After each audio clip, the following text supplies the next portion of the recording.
My mother warned me never to make an enemy of a witch. After sparrows 3 times call.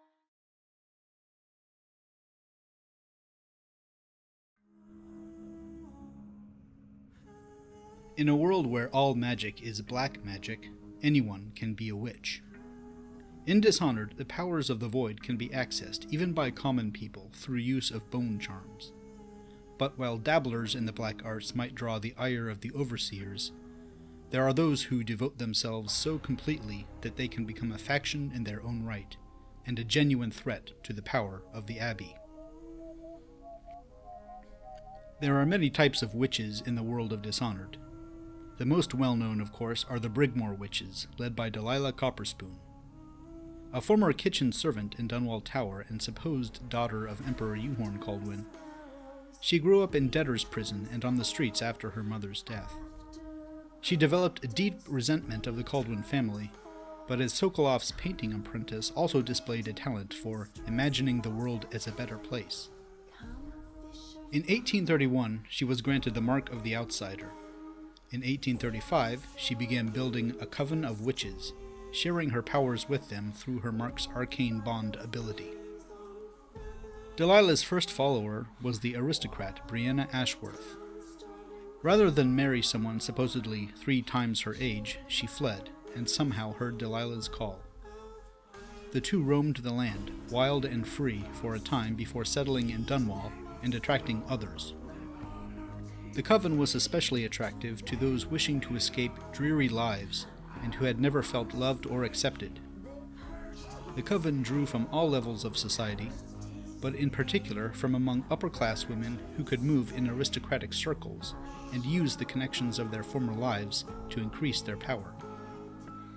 Listening to their conversations reveals that they first resided in the flooded district.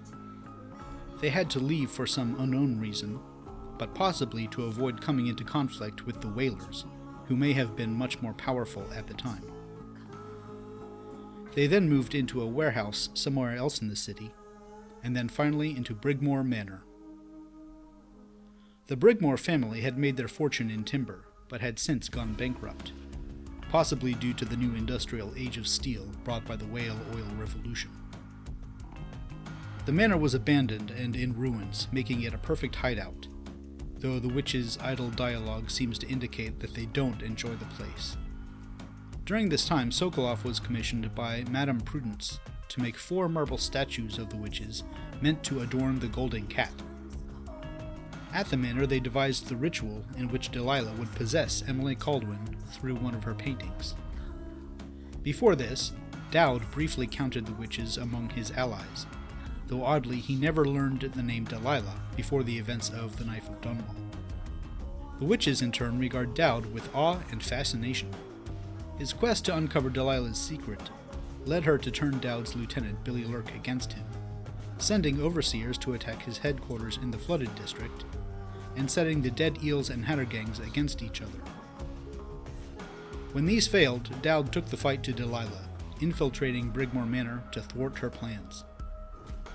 With Delilah banished to the Void, the witches lost their powers, and the coven began to dissolve. Years later, in 1849, Delilah managed to contact Ashworth and perform a ritual at Aramis Stilton's house to retrieve her from the Void. With this, they reformed the coven with both new and old members, allied with Luca Abel, and began plans once again to take over rule of the Empire with a coup against Emily Kaldwin. In 1850, one of the witches went to the Wormwood district in Dunwall to subvert the Empress's power, using paintings to conjure up deadly creatures and a false, long-lost nephew of Corvo Attano, as well as armed gangs with contraband weapons. By 1852, half the coven took up residence at the Royal Conservatory in Karnaca, with Ashworth as head curator. After murdering the staff, the witches helped Ashworth construct the oraculum in order to control the Abbey's oracular order. Meanwhile, others accompanied Delilah in her takeover of Dunwall Tower, aided by Luca Abel, Mortimer Ramsay of the City Watch, and Kieran Jindosh's Clockwork Soldiers. They likewise executed almost everyone in the building, arranging the corpses in grotesque poses for their entertainment. An attack led by factions of the City Watch still loyal to Emily Kaldwin and by High Overseer Yul Kulan was repelled, with many of the attackers turned to stone.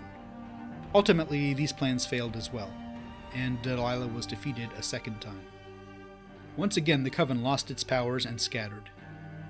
Some witches, such as Armanda and Eleanor, joined the Eyeless Gang, but remained resentful of their much less powerful state.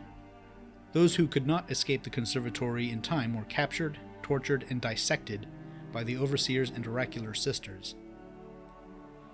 If Ashworth survives the events of Dishonored 2, she will hide out in Karnaca, stripped of all but some very minor powers not channeled through Delilah.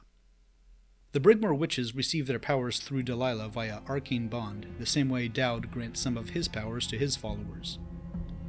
In the case of the witches, they use versions of Blink to teleport, unleash a wind blast-like scream, and control damaging thorns as well as summon bloodbriars, aggressive plants that whip at enemies. They also utilize gravehounds, demonic canines whose skulls must be destroyed in order to permanently eliminate them. When in combat, their skin changes color, known as the painted flesh effect. In the Brigmore witches, all turn dark green in combat, but in Dishonored 2 turn one of several shades of pale, white, or black, depending on which power they mainly use. A few can even cast spells on each other to reduce their power cooldown times. These divisions indicate a hierarchy within the Coven, with more senior members likely wielding more powers. Ashworth's skin changes only slightly in combat, and Delilah's not at all, indicating this is some kind of inversely scaled side effect of the arcane bond. Like the Wormwood Witch mentioned earlier, individual members seem to possess additional abilities not shared by others. When Melina is captured and interrogated at Coldridge Prison, she immolates herself and takes everyone in the room, and much of the room, with her. Her remains seem to leave a haunting voice behind, whispering a cryptic phrase that sounds something like,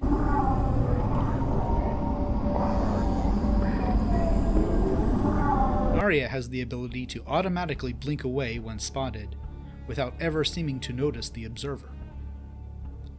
Narya was apparently of high social status before joining the Coven, as she associated with Talia Timpsch and Waverly Boyle.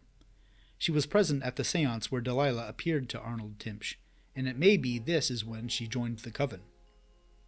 Lucinda supposedly has the ability to control the mind of another using one of the remaining oraculum lenses. When being possessed, the witches have the unique ability to retain their own consciousness, speaking to the possessor sarcastically. They are rather catty, playing tricks on each other and arguing over who is highest in Delilah's favor.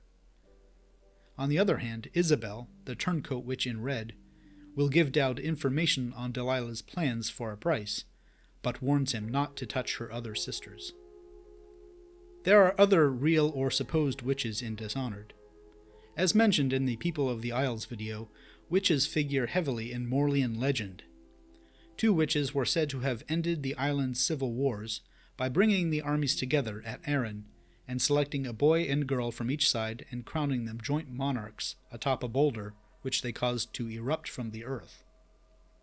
Additionally, the land on which the prestigious University of Winddown is located was granted to the people of Morley by a coven of witches on the condition that they continue to create and learn, leading to the culture of poets and philosophers among the Morlean people.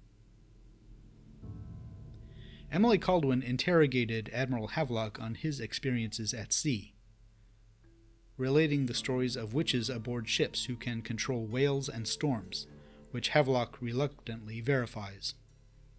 Dowd's mother was rumored to have been a witch marked by the outsider, but Dowd says she was just proficient in the use of poisons and hallucinogens.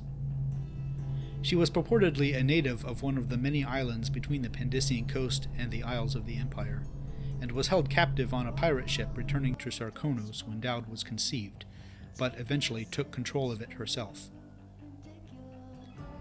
Granny Rags was accounted a powerful, crazy witch by Slackjaw when he was young. He later figured she was just a sad old lady, only later to realize he was right the first time. Several previous videos recount her backstory. In brief, Vera More was an aristocrat in the days of Emperor Alexei Olaskir, who sought her hand in marriage. But she ultimately married Preston More, and in 1806 they went on an expedition to Pandyssia, where Vera was marked by the outsider. Her obsession with him drove her blind and mad, and she boiled her husband's bones into runes in order to gain powers. She had the ability to summon and control rats, teleport, and deal wind blast-like damage, as well as share her powers with her apprentice, Morris Sullivan, the royal torturer. She lost her high society status and became Granny Rags, living in squalor. She sought to wipe out Slackjaw and his Bottle Street gang due to their continued harassment of her. Though a man, Amadeo Monte was called a kind of a witch by Mindy Blanchard of the Howler Gang in Karnaca. Monte used tattoos to summon void powers in a manner similar to bone charms, and also kept runes and a portrait of the outsider in his apartment.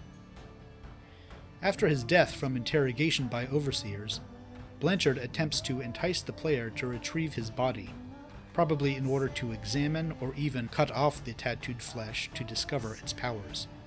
Esmeralda Duggins was a witch incarcerated in Coleridge Prison's special heretic cells in 1850. Little is known of her, but like Granny Rags, she had gone blind through the use of her witchcraft.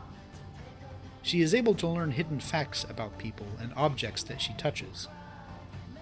Despite helping with an investigation into witch activity in the Wormwood district, she is almost certainly executed soon after.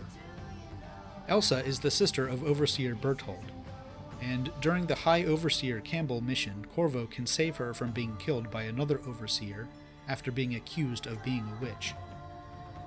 If he does, Elsa and Berthold will thank Corvo, giving him a safe combination.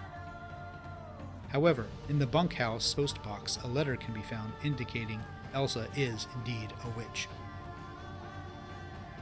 There are many routes to accessing void power in Dishonored, and the Abbey of the Everyman zealously hunts down those who use any of them, and even those who don't but are just in the wrong place at the wrong time. But for many on the lower end of the Empire's rigid social hierarchy, and even some trapped on the higher end, magic can be the only route to exert some measure of control over their own existences. If the Abbey really wanted to stop witchcraft, they could consider removing some of the conditions that drive people to them in the first place. But of course, they won't do that. After all, they need an enemy to fight. But they are right about one thing. Wielding magic can lead some users to a type of corruption where retribution for the injustices they've suffered inflicts even more suffering on others. In the end, this makes the witches a far more deadly foe.